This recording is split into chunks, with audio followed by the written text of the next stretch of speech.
Hyaluronic acid for dry skin. If your skin still feels tight and dry after using hyaluronic acid serum, you are probably using it wrong.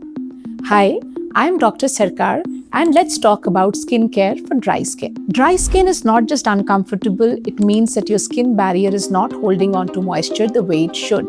Hyaluronic acid can hold up to 1,000 times its weight in water, but the serum alone is not the full story. What is it and how you use it matters just as much. Here's something that most people miss.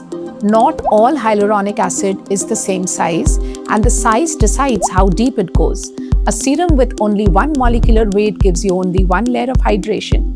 This is why something like the Clinikally Hyaluronic Acid Skin Booster Serum, it combines a low molecular weight active with ceramides and amino acids, so it hydrates the deeper layers while repairing the barrier at the same time, which makes it a strong option even after a procedure.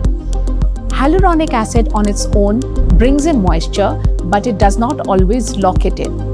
That is where supporting ingredients come in. The Azalea IHA plus 3D Hydration Serum pairs sodium hyaluronate with niacinamide and green tea extract to give you the plumping effect and better barrier support. It is light enough to layer under makeup without feeling sticky.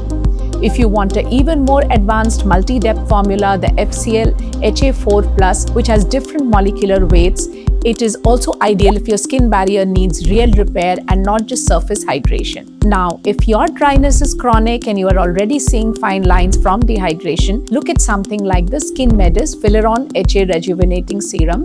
It uses a triple power HA along with peptides and glycerin to fill in the micro cracks caused by long-term dryness, and it does not just sit on top of them. Whatever serum you choose, always apply it on damp skin and never on dry skin. Follow it with a moisturizer within 60 seconds so that the water is retained inside. Links to all the products are in the description. Hyaluronic acid is not a magic on its own. It needs the right molecular blend, the right supporting ingredients, and the right application to actually fix the dry skin. If you want help picking the right one for your skin, drop a comment and I will help you to choose. And subscribe for more videos like this every week.